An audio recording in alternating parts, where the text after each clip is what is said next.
공시를 알아야 투자가 보인다. 여러분 안녕하세요. 공시투데이 이주연입니다. 안녕하세요. 공시투데이 이연아입니다. 네, 오늘도 기업들의 최신 소식을 발빠르게 전해드리는 공시투데이 시간이 돌아왔습니다. 이 흥미진진한 공시 이야기와 함께 재밌고 유익한 정보들 가득 담아왔으니까요. 끝까지 집중해보시면 좋겠습니다. 네, 또 새로운 소식과 함께 경제 트렌드 쏙쏙 뽑아 알려드릴 테니까요. 채널 고정해주시기 바랍니다. 본 방송에서 제공하는 정보는 투자 판단에 대한 조언일 뿐 주식의 가치와 상승, 하락에 대해서는 보장하지 않습니다. 그럼 공시투데이 공투 지금 시작합니다.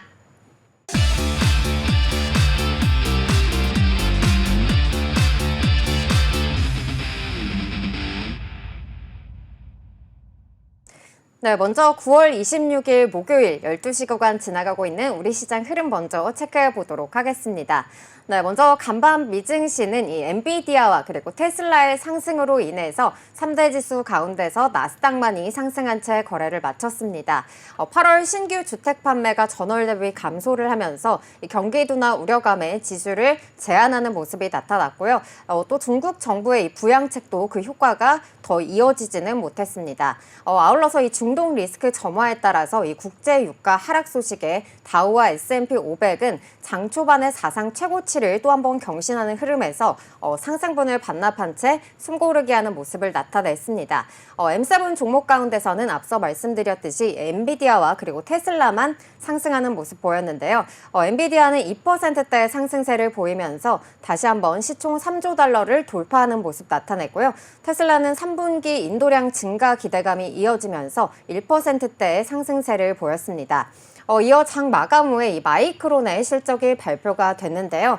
이 영업이익률이 22.5%로 예상치를 웃도는 실적을 발표를 하면서 시간을 거래해서 15% 가까이 급등을 했습니다. 이에 우리 시장도 이 반도체주들의 외국인들의 수급이 좀 돌아올 수 있을지 여부에 대해서 관심이 모아지고 있는데요. 반도체 투톱 강세가 나타나면서 오늘 코스피는 상승으로 출발을 했습니다. 네, 코스피 오늘 갭을 띄우면서 21선 위에서 출발을 했고요. 현재 구간에서는 2.08% 오르면서 2650선을 지나가고 있습니다. 다음으로 수급 살펴보실 텐데요. 네, 오늘은 외국인이 7거래일 만에 매수 우위를 보인다는 점을 특징으로 꼽아볼 수가 있겠습니다. 점차 매수 규모를 늘려나가면서 3,600억 원 넘게 물량 담아내고 있고요. 기관은 9거래일 연속 매수 행진 이어가고 있습니다. 다음으로는 시총 상위주 흐름도 보겠습니다. 네, 오늘 반도체 투톱 오늘 갭상승으로 모두 다 출발을 했는데요. 삼성전자 현재 이 12개월 선행 PBR이 1.01을 기록하면서 2019년 1월 이후에 최저치 수준을 기록을 하고 있는데요. 3분기 매출 10조 원을 지켜낼 수 있을지 여부가 관심이 쏠려지는 가운데 오늘은 3%대 강세를 보이고 있습니다. 이어서 SK하이닉스 오늘 이 세계 최초로 이 12단 적층 HBM3 양산을 시작하면서 엔비디아에 납품한다는 그러한 소식이 전해졌는데요. 이러한 소식에 더욱더 상승 탄력을 키워가면서 오늘 8%대 강세를 보이면서 18만 원 선을 터치하려는 움직임 나타나고 있습니다. 다음으로 LG에너지솔루션 같은 경우에는 전일장에서 이 신영증권에서 목표가를 51만 원으로 제시하는 모습도 나타났었는데요. 오늘 장에서는 1% 빠진 채 움직이고 있고요. 삼성바이오로직스도 이 전일 이 미국 생물보안법에서 우시바이오로직스가 빠진다는 이런 중국의 보도가 있었습니다. 이로 인해서 전일장에서도 하락하는 모습 나타났었는데요. 오늘은 실제로는 이 부분이 또 우리 CDMO 기업들의 수혜에는 영향을 미치지 않을 것이라는 분석이 나오기도 했습니다. 이에 따라서 오늘은 약보합으로 움직이고 있고요. 이어서 현대차는 인도의 이 IPO에 대한 예비심사 서류를 제출했다. 이러한 소식이 전일장에서도 전해지기도 했습니다. 오늘은 1.19% 상승하면서 25만 원 선 지나가고 있습니다. 이어서 코스닥 살펴보겠습니다. 코스닥도 흐름 좋습니다. 오늘 상승 출발을 해서요. 지금도 1.73% 상승하면서 772포인트 지나고 있습니다. 바로 수급 상황도 살펴보겠습니다. 지금 현재 기관과 외국인 동반 매수세 보이고 있는데요. 개인이 오늘 장 초반에는 매수세를 보였었는데 지금은 매도로 돌아섰습니다. 외국인은 3거래 연속으로 매수 우위 보이고 있습니다. 이어서 시가총액 상위 종목 살펴보겠습니다. 요즘 2차 전지주들의 좀 반가운 상승세가 계속되고 있습니다. 에코프로 그룹주들 좋은 흐름 보여주고 있는데요. 에코프로 BM 다시 1위로 탈환을 했습니다. 지금도 1.6% 상승하면서 18만 1,800원 지나고 있습니다. 알테오젠도 지금 하락세에서 지금 상승으로 돌아섰는데 0.15% 상승하면서 33만 1,000원 지나고 있습니다. 엔캠도 2차 전지주들의 훈풍으로 인해서 함께 또 상승하는 모습 보여지고 있는데요. 2.78% 상승하면서 20만 3,500원 지나고 있습니다. 역시나 마이크론 관련해서 이제 반도체주들의 훈풍이 계속되고 있는데요. 오늘 네오셈 20% 강세 보이고 있고요. 오킨스 전자도 15%, 엑시콘도 9% 강세 보이고 있습니다. 그리고 마이크론의 HBM 완판이라는 소식과 함께 HBM 관련주들도 주목을 받고 있는데요. 마이크로 투나노, PMT 오늘 상한가 향하고 있고요. 미래 반도체도 20% 강세 흐름 보이고 있습니다. 지금까지 이 시각 시장 상황 살펴봤습니다. 네, 그럼 저희는 이어서 유가증권 시장에 올라온 공시부터 살펴보도록 하겠습니다. 이 2차 전지주들이 그동안에는 저가 매수의 관점으로 봤다고 한다면은 최근 들어서는 증권가들의 시각이 좀 바뀌고 있는 모습입니다. 이 테슬라의 3분기 전기차 인도량이 시장 예상치를 웃돌 것이다. 이러한 소식도 전해졌고요. 또 독일에서는 전기차 보조금을 부활하겠다. 이러한 소식들도 함께 전해졌습니다. 이로 인해서 좀 2차 전지 업계에 우호적인 환경들이 조성이 되고 있는 건데요. 이 국내 증시에서도 이러한 흐름들을 받아서 최근에는 이 에코프로 그룹주들의 주가도 튀어오르는 모습을 볼 수가 있었습니다. 이 전일장에서도 이 코스닥 내에서는 에코프로 BM이 다시 알테오젠을 넘어서는 모습을 나타나기도 했었죠. 그리고 이 배터리 셀 3사의 대장주인 LG 에너지 솔루션의 이 목표 주가 상향 리포트들도 계속해서 쏟아져 나오고 있습니다. 이러한 가운데 이 가격 매력도적인 측면에서는 이 배터리 3사 중에 SK 이노베이션을 봐야 한다는 시각도 나오고 있는데요. 지난 23일에 이 SK 이노베이션은 자회사 SK온의 단기 차입금 증가 결정 공시를 발표했습니다. SK온은 현재 재무 상태가 좋지 않은 상황에서 이렇게 단기 차입금을 늘리게 된 배경은 무엇인지 먼저 공시부터 살펴보겠습니다. SK이노베이션은 자회사 SK온의 단기 차입금 증가 결정 공시를 지난 23일 발표했습니다. 이 공시에서 SK온은 자금 유동성 확보를 목적으로 5,750억 원의 단기 차입금 증가를 결정했다고 밝혔는데요. 이번 차입으로 인해 SK온의 총 단기 차입금은 기존 3조 8,022억 원에서 4조 3,772억 원으로 증가하게 됩니다. 차입금은 기업 어음 발행을 통해 조달될 예정인데요. 차입금은 2024년 8월 28일부터 2024년 9월 20일까지의 누적 금액을 포함하며 해당 차입은 자기 자본의 5.01%에 해당하는 규모입니다. 네, SK이노베이션이 자회사 SK온의 단기 차입금을 5천억 원 넘게 이렇게 증가하겠다라고 밝힌 건데요. SK온이 이렇게 기업 어음을 발행하게 된 이유가 있을까요? 네, SK온은 지난 7월에 이어서 이 2달 만에 5,750억 원 규모의 기업 어음을 발행하게 된 건데요. 올해만 해도 이 3월에는 3천억 원, 그리고 6월에는 1,200억 원, 그리고 7월에는 400억 원 등 앞서서 이 총 4,600억 원의 기업 어음을 발행한 바가 있습니다. 해당 자금은 이 북미 배터리 공장 증설 등에 사용될 것으로 전망이 되고 있는데요. SK온은 현재 미국 테네시 그리고 켄터키에 마련할 이 포드와의 합작사죠. 이 블루오벌 SK 및 조지아 현대차 합작 공장 증설 등을 진행 중에 있는데요. 현대차와 합작하는 이 조지아 공장은 35기가와트시 규모로 건설 중이고요. 다음에 순차적으로 가동할 예정이라고 합니다.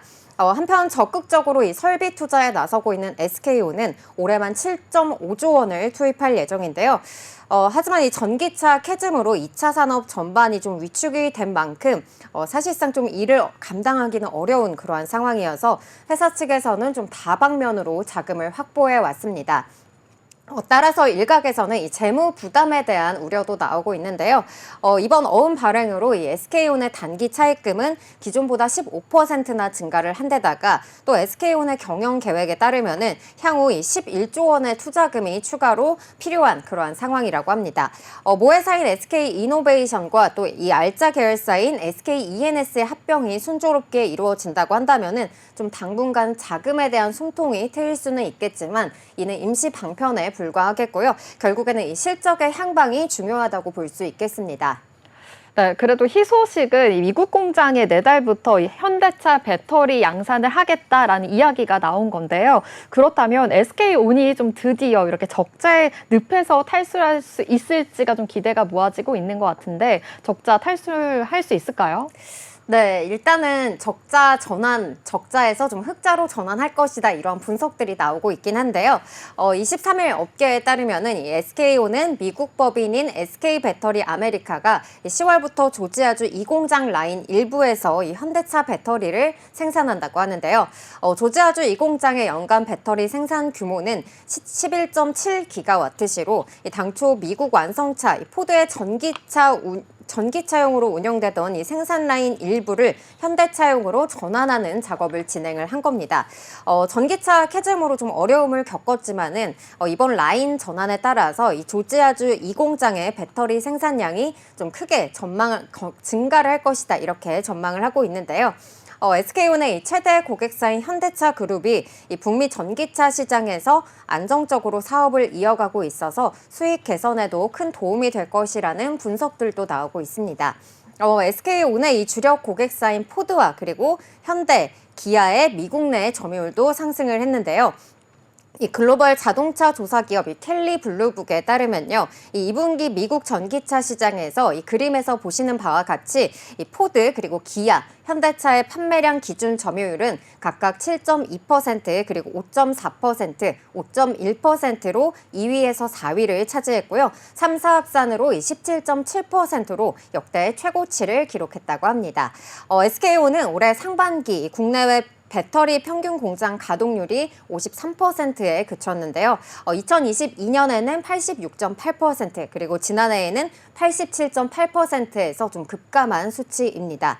SK온은 공장 가동률 하락 및 또 이 헝가리 신규 공장 가동 등으로 인한 초기 비용 증가 등의 영향으로 이 상반기에는 7,916억 원의 영업 손실을 기록하기도 했는데요.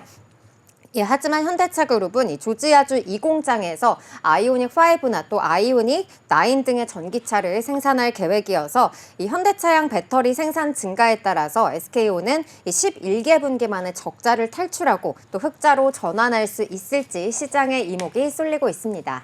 네, SK이노베이션 사실 좀 SK온의 이 재정난을 극복하기 위해서 SKENS와의 합병이 계속해서 이슈가 되고 있었잖아요. 지금 합병 절차는 또 어떻게 되고 있는지도 좀 궁금합니다. 네, 현재 SK이노베이션과 SKENS의 합병은 굉장히 순조롭게 진행이 되고 있는데요. SK이노베이션 주주들의 이 주식 매수 청구권 행사 규모가 당초 한도로 설정했던 규모의 절반도 안 되는 수준에 그쳤기 때문입니다. 19일 한국예탁결제원과 SK이노베이션 등에 따르면요. 이 주주들이 지난 13일까지 각 증권사를 통해 신청한 주식 매수 청구권 규모는 3,300억 원대로 알려져 있는데요. 주식 매수 청구권은 이 기업이 주주의 이해관계에 큰 이러한 영향을 미치는 결정을 할 때 이에 반대하는 주주가 자기 소유의 주식을 일정한 가격으로 매수할 것을 이 회사에 청구할 수 있는 그러한 권리입니다. 앞서 SK이노베이션은 매수 예정가를 11만 1,943원 그리고 주식 매수 청구권 행사 한도를 8천억 원으로 설정을 했었는데요. 이 현재 주식 매수 청구권 신청 규모는 앞서 말씀드린 대로 3,300억 원대로 SK이노베이션이 당초 설정한 한도의 절반도 되지 않는 그러한 수준을 나타내고 있습니다. 이는 SK이노베이션이 공시한 매수 예정가와 그리고 13일 SK이노베이션 종가인 11만 700원의 차이가 크지 않은 데다가 또 이 SKENS와의 합병 이후에 이 주가가 추가적으로 상승할 것으로 판단한 결과로 해석되고 있습니다. 주식 매수권 신청 마감일인 이 19일 SK이노베이션의 주가 역시 이 11만 2,700원으로 장을 마치면서 추가 신청은 제한적인 걸로 전망되고 있습니다. 한편 이 최대 변수로 좀 여겨졌던 이 이대 주주인 국민연금은요. 주식 매수 청구권을 행사하지 않은 걸로 밝혀졌는데요. 이 국민연금은 주주가치 훼손을 이유로 이 양사 합병의 반대 의사를 표명한 바가 있었죠. 만약에 국민연금이 주식 매수 청구권을 행사한다고 한다면은 SK이노베이션은 6,817억 원 규모의 주식을 매수해야 하는 그러한 상황이었습니다. 이렇게 주식 매수 청구권 행사까지 좀 순조롭게 진행이 되면서 이 통합법인 SK이노베이션은 오는 11월 좀 이렇게 순조롭게 출범을 할 수가 있게 됐는데요. 이 SK이노베이션과 SKENS는 공정거래위원회의 기업결합 간이심사와 또 산업통상자원부 전기위원회 인가 등을 거쳐서 11월 1일 이 합병법인인 SK이노베이션으로 재출범을 하게 됩니다. SK이노베이션은 이 추형욱 SKENS 대표이사 사장을 사내이사로 신규 선임하게 되고요. 이 사업 목적의 집단 에너지 사업과 도시가스 사업 그리고 국내외 자원의 이 탐사, 채취, 개발 사업 등 SKENS의 사업 목적을 추가하는 이 정관 변경안도 함께 승인을 하면서 실질적인 합병 절차까지 좀 마무리를 지었습니다. 네, 여기까지 SK이노베이션의 공시 살펴봤습니다. 네, 다음 코스피 기업 알아보겠습니다. 바로 오리온 준비했습니다. 이 오리온이요, 제과와 음료 그리고 간편 대용식, 바이오 산업까지도 이렇게 글로벌 식품과 헬스케어 사업을 영위하고 있습니다. 지금 또 사진에서 보시는 것처럼 정말 다양한 간식들을 좀 영위하고 있고 생산하고 있다라고도 볼 수 있겠는데요. 이렇게 많은 분들, 많은 소비자들의 관심을 받고 있는 그런 기업입니다. 이 오리온이 연결 재무제표 기준 영업 실적 공시를 발표했습니다. 매월 이 국가별 매출액을 공시하고 있는데요. 자세한 공시 살펴보겠습니다. 이번 8월 매출 실적은 905억 원으로 전년 동기 대비해서 1.5% 하락한 모습인데요. 중국도 3.5% 부진한 모습이었습니다. 다만 베트남은 2.9%, 러시아는 27.9%로 성장세를 보였습니다. 영업이익은 전반적인 원가 부담 완화 속에서 중국을 제외하면 전 지역에서 선방을 했는데요. 한국이 3.4%, 그리고 베트남이 9.8%고요. 러시아가 33.3% 증가했습니다. 다만 중국은 23.9% 감소한 모습 나타나고 있습니다. 그럼 오늘의 주가 흐름도 앞서서 살펴보도록 하겠습니다. 이거를 연속으로 외국인과 기관의 매수세가 들어오고 있는데요. 특히나 기관은 좀 자거래일 연속으로 사들이고 있는 모습입니다. 오리온 오늘도 흐름 좋습니다. 1.06% 상승하면서 94,900원 지나고 있습니다. 이렇게 오리온이요, 해외 비중도 높습니다. 매출에서 64% 그리고 영업이익이 67%를 좀 차지할 정도로 높은 비중을 가지고 있는데요. 예전에는 오리온이 K푸드의 대장 역할을 했었는데 상반기에는 이 사이클에서 좀 제외가 됐습니다. 아무래도 이렇게 낮아진 매출 성장률뿐만이 아니라 본업과 무관한 투자가 이루어졌기 때문이다라고 증권가들은 분석을 하고 있는데요. 이 상분기의 외형 성장은요, 여전히 좀 주춤하겠지만 그래도 4분기부터는 매출 성장률뿐만 아니라 주가 회복까지도 기대된다라고 시장은 이야기하고 있습니다. 네, 올해 상반기 K푸드의 위력이 또 상당했잖아요. 저도 얼마 전에 여행을 다녀왔는데 실제로 이 해외에서 불닭볶음면을 보니까 이 K푸드의 위력을 좀 다시 한번 실감할 수 있었던 것 같습니다.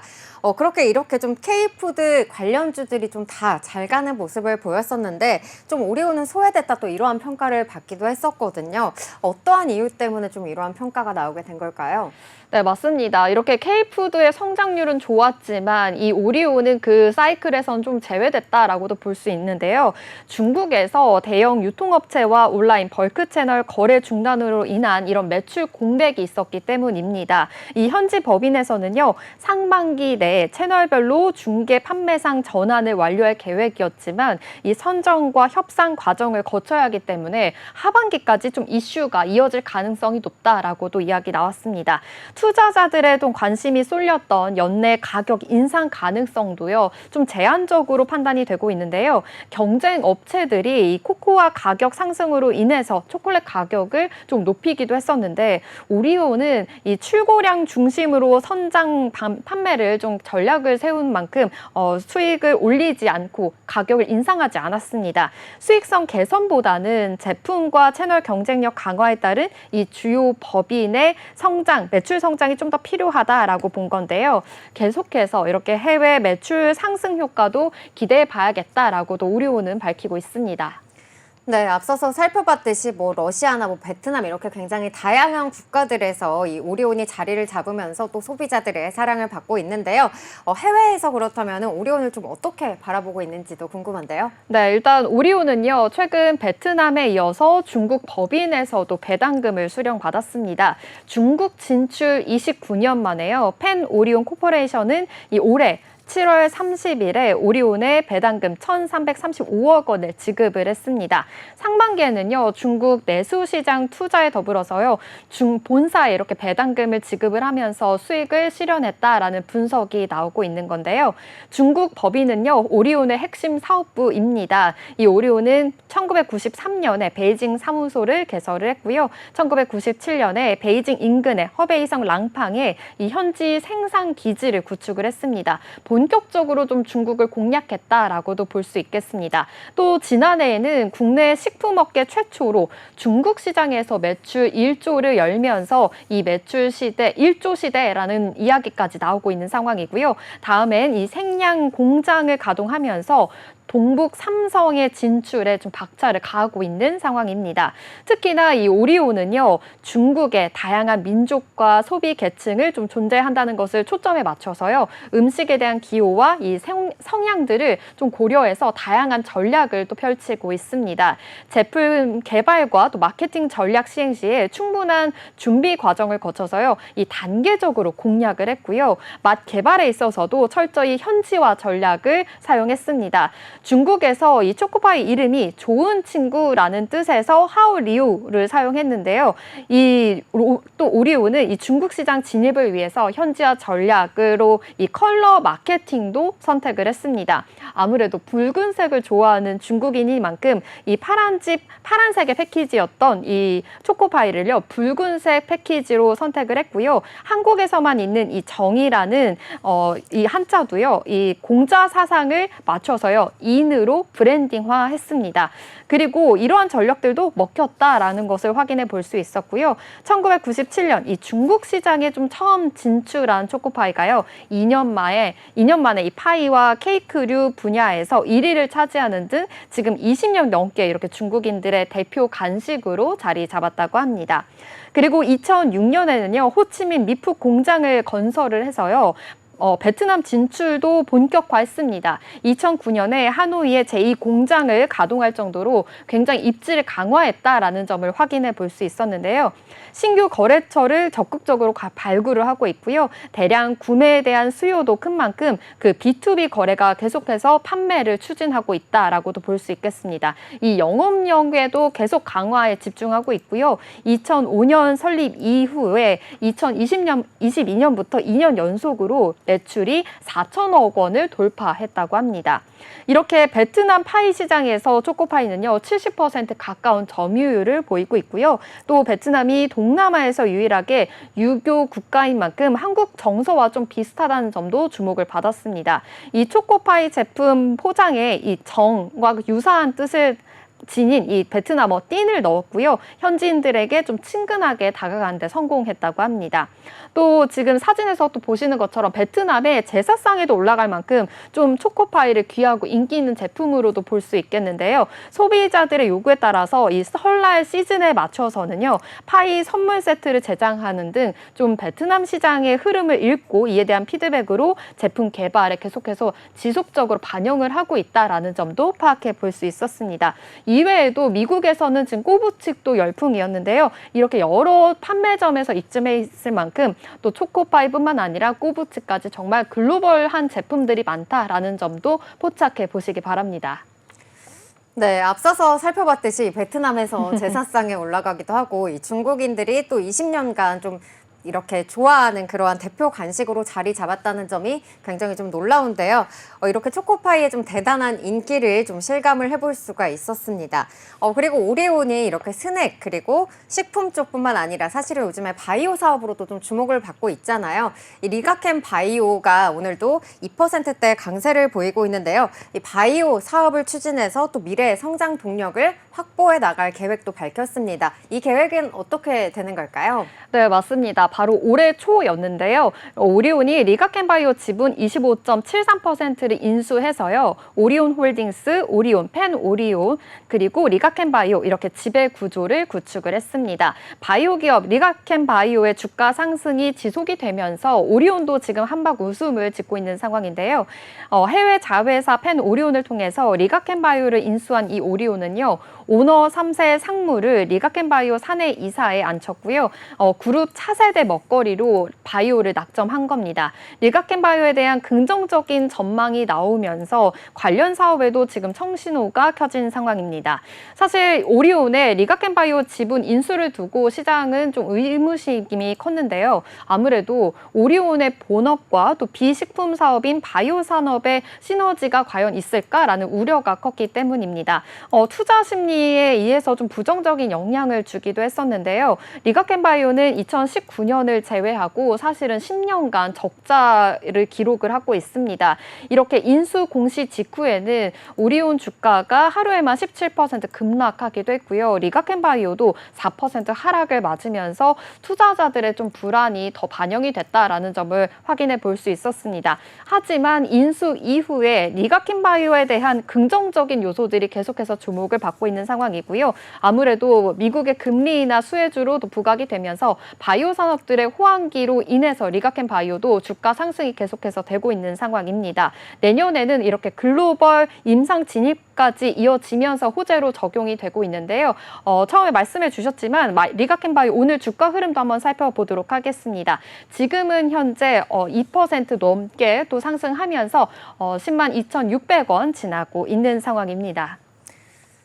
네, 오리온 이렇게 좀 다양한 이러한 사업들을 펼치고 있다는 점 확인을 해볼 수가 있었는데요. 그렇다면 오리온에 대해서 좀 증권가들은 어떻게 보고 있을까요? 네, 증권가들 긍정적인 시각 보내주고 있습니다. 향후에 신제품 출시와 그리고 유통 채널 확장 등 이 시장 점유율이 좀 상승을 하면서 저평가 상태를 해소해 나갈 것이다라고 보고 있는데요. 먼저 한국투자증권은요, 영업이익률은 전년 동기 대비해서 하락은 했지만 원재료 가격 하락 상황에서 신제품 출시와 이 공급 확대가 하반기 매출 회복에 더욱더 기대된다라고 밝혔습니다. 투자 의견 매수로 줬고요. 목표 주가를 13만 원으로 유지했습니다. 그리고 NH투자증권도 살펴보겠습니다. 이 한국과 중국 법인의 성과는 좀 아쉽지만 추가적인 주가 하락은 좀 제한적일 것이다라고 전망하고 있는데요. 투자 의견 매수고요.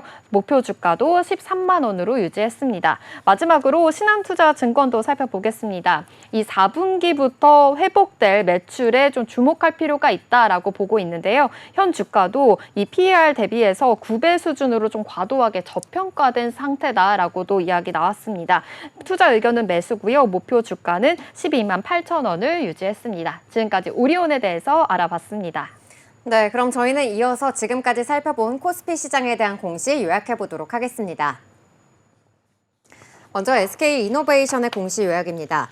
SK이노베이션은 자회사 SK온의 단기 차입금 증가 결정 공시를 지난 23일 발표했습니다. 이 공시에서 SK온은 자금 유동성 확보를 목적으로 5,750억 원의 단기 차입금 증가를 결정했다고 밝혔는데요. 이번 차입으로 인해 SK온의 총 단기 차입금은 기존 3조 8,022억 원에서 4조 3,772억 원으로 증가하게 됩니다. 차입금은 기업 어음 발행을 통해 조달될 예정인데요. 해당 차입은 자기 자본의 5.01%에 해당하는 규모입니다. 한편 SK온은 주력 고객사인 포드와 현대차, 기아의 미국 내 점유율 상승과 더불어서 현대차량 배터리 생산 증가에 따라 11개 분기 만에 적자를 탈출하고 흑자로 전환할 수 있을지 시장의 이목이 쏠리고 있습니다. 오리온 공시 요약입니다. 이번 8월 매출 실적 공시가 있었습니다. 905억 원으로 전년 동기 대비해서 1.5% 하락했으며 영업이익은 전반적인 원가 부담 완화 속에서 중국을 제외하면 전 지역에서 선방했습니다. 오리온은 출고량 중심의 성장 전략에 초점을 맞추고 있습니다. 수익성 개선보다 제품과 채널 경쟁력 강화에 따른 주요 법인의 매출 성장률 회복이 필요하다고 보고 있습니다.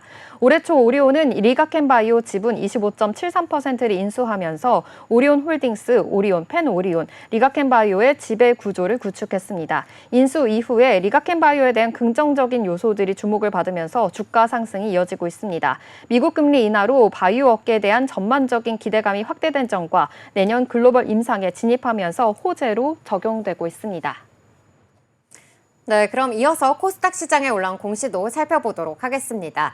네, 우주 인터넷 시대가 열린다라는 말 들어보셨을 텐데요. 이 우주 인터넷, 이 6G 시대가 열리게 된다면은 우리가 비행기 안에서도 인터넷을 사용할 수가 있게 되고요.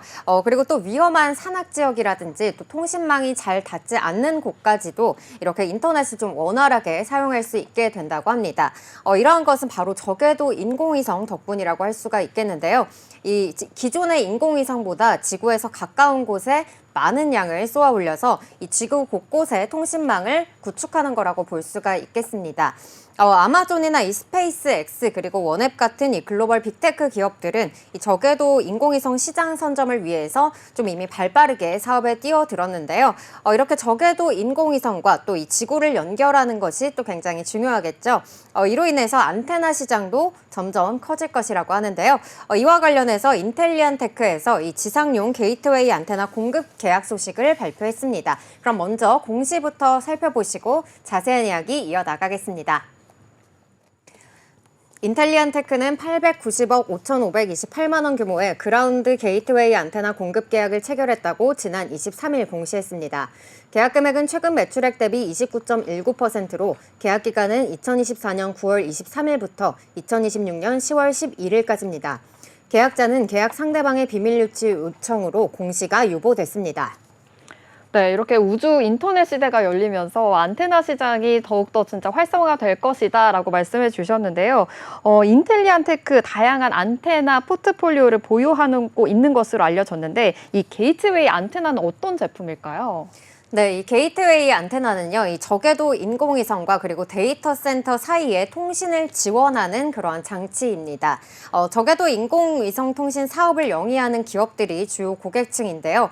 인텔리안테크는 올해 4월과 그리고 지난해 8월에도 각각 357억 원 그리고 306억 원 규모의 지상 게이트웨이 안테나 사업을 수주한 바 있기도 합니다. 네, 이렇게 올해 4월과 지난해 8월, 이번 수주가 처음이 아니라는 것을 지금 밝혀주셨는데요. 계약상 비밀 유지 조항에 따라서 좀 상대방의 회사는 밝혀지지 않았지만 NH투자증권에서는 리포트를 통해서 이 상대 회사를 또 추정하고 있고요. 그리고 게이트웨이 안테나에 대한 전망도 지금 밝혔다라고도 알려졌는데요. 어떤 리포트가 나왔을까요? 네, NH투자증권에서는 이 계약 상대방은 비밀 유지 요청으로 인해서 공개가 되지는 않았지만 이 지난 4월과 그리고 지난해 8월 공시한 계약 상대방과의 이 추가 양산 물량 공급에 관한 건으로 이 A사양 추가 공급 건으로 추정한다고 설명을 했습니다.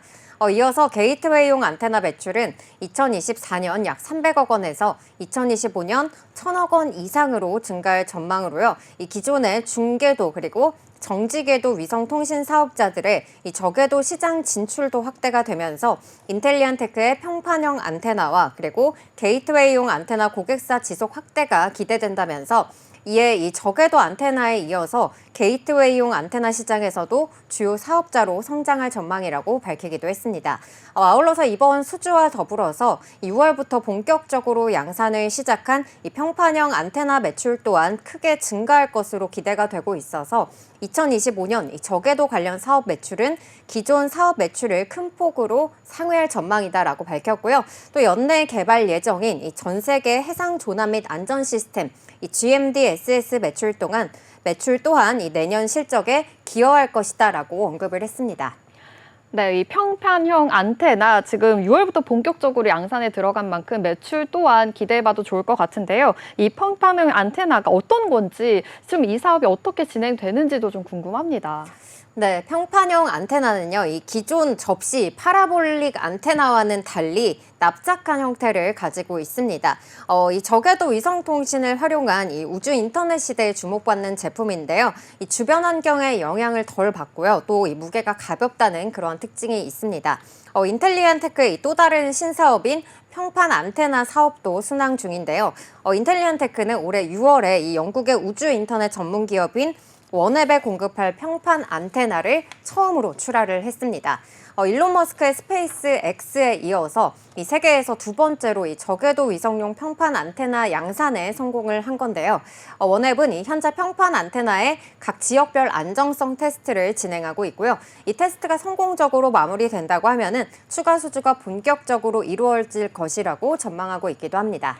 네, 이렇게 다양한 안테나 제품의 수주와도 양산이 잘 이루어지고 있다는 점 확인해 볼 수 있었는데요. 이 때문에 시장에서는 좀 앞으로도 매출 증가세가 폭발적일 것이다라는 이야기가 나오고 있습니다. 좀 앞으로의 매출 전망 어떻게 보고 있을까요? 네, 먼저 금융정보업체인 FN가이드에 따르면요. 인텔리안테크는 내년 매출이 4,478억 원, 그리고 영업이익은 405억 원을 기록할 걸로 전망되고 있습니다. 올해 실적 전망치와 비교해서 매출은 44%, 그리고 영업이익은 533%나 늘어나게 되는 건데요. 이 최근 신사업에서 성과를 내면서 이 실적 개선에 속도를 내고 있는 겁니다. 인텔리안테크는 작년부터 이 매출의 20%에서 30%를 이 연구개발 비용에 투자를 하고 있는데요. 최근에 사업을 추가로 수주를 하면서 성과가 드러나고 있습니다.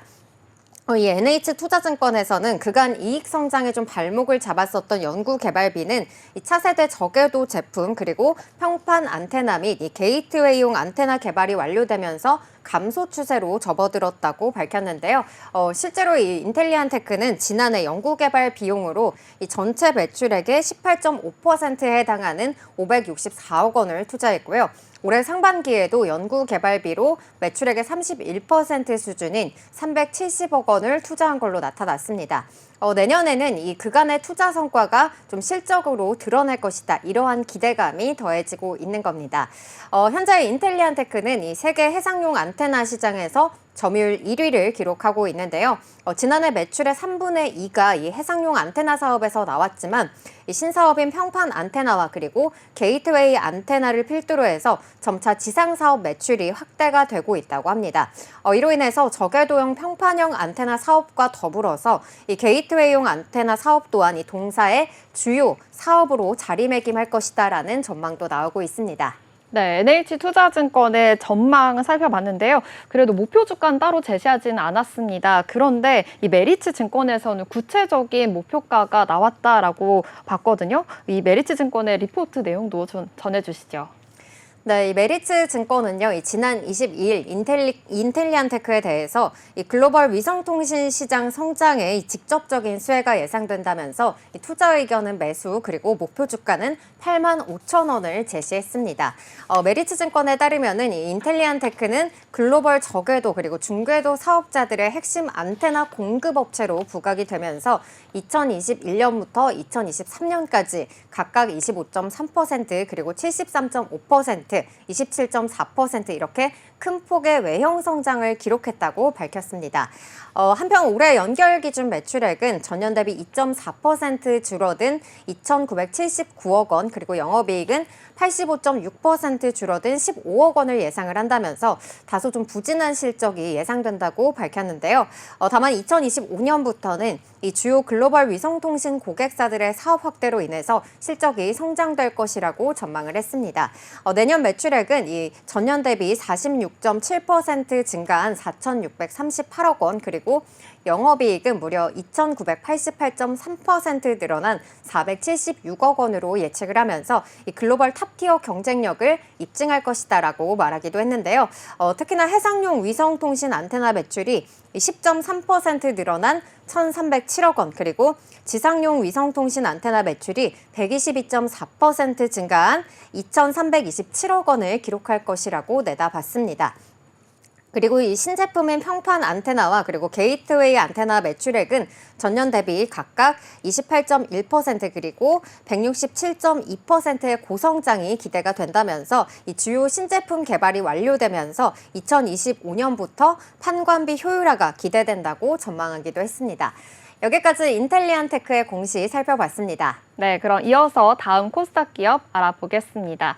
제가 준비한 코스닥 기업은 원익 P&E입니다. 이 원익 P&E는요, 2차 전지 제조 공정에 대응하는 이 조립 공정과 화성 공정 그리고 R&D 장비 등 이 제품 라인업을 또 갖추고 있습니다.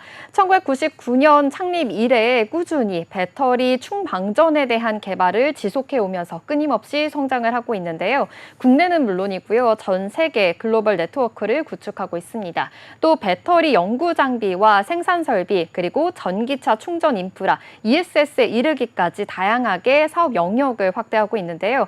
특히 이 배터리 후공정 생산 설비와 검사 장비를 통해서요, 전력 전자 사업을 선도하고 있습니다. 2차 전지의 이 생산 공정 중에서 활성화 단계에 쓰이는 이 다채널 동시 시험 장비와 이 물류 공정을 포함해서요, 활성화 전 공정 턴키 시스템을 공급을 하고 있는데요. 배터리 셀과 모듈 개발에 대한 특성과 또 사이클 수명 테스트를 하기까지의 이 충방정 장비를 납품을 하고 있습니다. 이러면서 꾸준한 R&D 사업까지 계속해서 하고 있다라는 점 파악해 보시기 바랍니다. 또 그린 에너지 시스템 쪽으로도 기술을 공급을 하고 있는데요. 전기차 충전 인프라 그리고 EV 전장품과 배터리팩 그리고 ESS를 통해서요, 그린 에너지 사업과 또 신재생 에너지 변환 장치 기술을 선도하고 있습니다. 이 고성능과 컴팩트한 크기로요, 자동차에 적합한 이 환경성을 가지고 있는 것이 특징인데요. 전기차 전장품을 공급을 하고 있고 KC 인증과 또 일본의 급속 충전기 표준 규격에 맞춰서요, 인프라를 구축을 하고 있습니다. 또 2차 전지 공급에 대한 공시가 있었는데요. 자세한 내용도 살펴보도록 하겠습니다.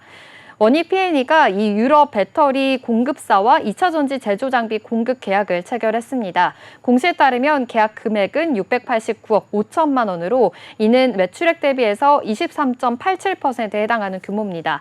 계약 기간은 23년 4월 27일부터 24년 9월 30일까지였는데요. 11월 30일까지로 정정 공시가 나왔습니다.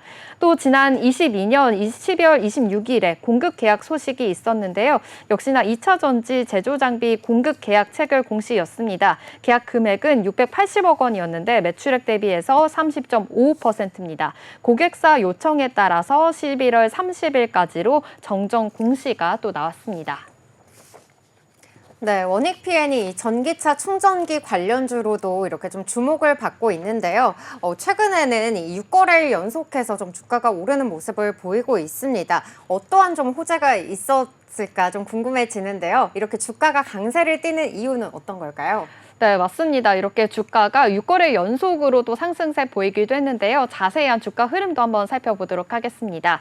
이 외국인 4거래일째 지금 사들이고 있는 모습도 있고요. 기관은 하지만 연일 좀 팔자세 보이고 있습니다. 오늘 소폭 상승하는 모습도 보여지고 있는데요. 0.91% 상승하면서 3,320원 지나고 있습니다. 이렇게 원익 P&E가요, 사이클러 장비 위주로 사업을 펼치고 있습니다. 주요 고객사로는요, 삼성 SDI가 있는데요. 삼성 SDI와 또 글로벌 완성차 업체인 스텔란티스가 합작을 해서 설립한 스타플러스 에너지를 통해서요, 미국의 인디애나주 팩토리 활성화에 또 공정 장비를 공급을 할 계획입니다. 이 삼성 SDI 배터리 장비 발주에 대한 기대감이 더욱더 커진 것으로 보이는데요. 이 소식으로 인해서 시간의 거리에서 또 1% 넘는 상승 흐름 보여지기도 했습니다. 현재 이 원익 P&E를 비롯해서요, 원익 그룹이요, 최근 삼성 출신의 인사들을 적극적으로 영입을 하고 있는데요. 지난 6월에는 원익 P&E 대표가 삼성 SDI 출신이 또 선임이 되기도 했었습니다. 그리고 또 얼마 전 19일에는요, 초전도체 관련 종목들이 일제히 또 오르기도 했었잖아요. 이 초전도체는요, 전기 저항이 영인 물질로요, 에너지 손실 없이 전기를 또 전달할 수 있기 때문에 미래 산업의 핵심 기술로도 평가를 받고 있습니다. 상온에서 초전도 형상이 구현이 된다면 이 에너지와 의료, 교통 등 좀 다양한 분야에서 혁신적인 변화를 가져올 것이다라고 예측을 하고 있는데요. 이러한 훈풍으로 인해서 원익 P&E도 5% 넘는 강세를 보이기도 했습니다. 또 지난달에는요, 이 원익그룹 창업주인 이용환 회장이요, 자녀에게 경영권을 물려주는 이런 발판을 마련을 하면서요, 그 그룹의 지배구조 상단에 있는 원익이 상한가를 찍기도 했었습니다. 원익이 최대 주주 변경 공시를 하면서 투자 심리에 좀 불을 붙인 것으로 보이는데요. 원익 최대 주주가요, 이용환 회장에서 이 가족 회사인 유한회사 홀라이즌으로 지금 바뀌었습니다. 이 투자자들은 원익그룹이 이 원익의 기업 가치를 좀 끌어올릴 것이다라고 기대를 하고 있고요. 원익그룹주들이 그러면서 일제히 상승을 하게 된 겁니다. 이날 이 원익 P&E도요 8% 강세 흐름 보여지기도 했습니다. 네, 이 원익 P&E 같은 경우에는 올해 초반부터 좀 주가가 우하향하는 그러한 모습들을 보이고 있는데요. 그래도 공급 계약 소식이라든지 이러한 2차 전지 흐름의 좀 강세 흐름에 따라서 같이 좀 영향을 받는 모습 나타나고 있습니다. 그렇다면 원익 P&E의 또 목표 전망은 어떻게 될까요? 네, 좀 자세하게 살펴보면요. 이 반도체 장비사 원익 P&E가 기존의 화성 공정에서 조립 공정으로 영역을 좀 사업 포트폴리오를 확대를 하고 있습니다. 현재 조립 공정 장비 매출이 10% 수준이지만 향후에는 30% 이상까지 높일 계획까지 가지고 있고요. 또 해외 고객사와 배터리 3사에 대한 거래를 또 확대를 하면서 2025년에는 수주 잔고 1조 원을 달성하겠다라는 목표까지 세우고 있습니다. 작년 테크랜드 흡수 합병으로 인해서 기존의 파우치 배터리에서 이제는 각형까지 대응이 가능해졌는데요. 테크랜드는요, 이 각형 배터리 장비를 만드는 회사고요. 그동안 자회사로 있었지만 흡수 합병 절차를 마무리하면서 같이 한 회사가 된 겁니다. 이 배터리 조립 장비 역량을 더욱더 강화하겠다라는 포부인 건데요. 패키징과 폴딩 등 이 기존 조립 장비 중심에서 노칭과 또 스태킹까지 장비에 대한 사업 다각화가 추진하고 있는 것으로 파악이 됩니다. 이 노칭과 스태킹 장비는요, 후발주자인 만큼 좀 경쟁사보다 속도가 더 빠른 장비를 생산해낼 계획이고요. 본격적인 수주 활동에 나서겠다라는 계획까지 내세운 상황입니다. 이 원익 PA 그 수주 실적에서요, 해외 거래선이 또 차지하고 있는 비중은 50%입니다. 최근에는 일본계 중국 이 2차 전지 기업과요, 또 프랑스 배터리 스타트업으로부터 주문을 또 받았는데요. 이뿐만이 아니라 국내 배터리 3사 수주도 지금 확대하고 있는 것을 예상을 하고 있습니다.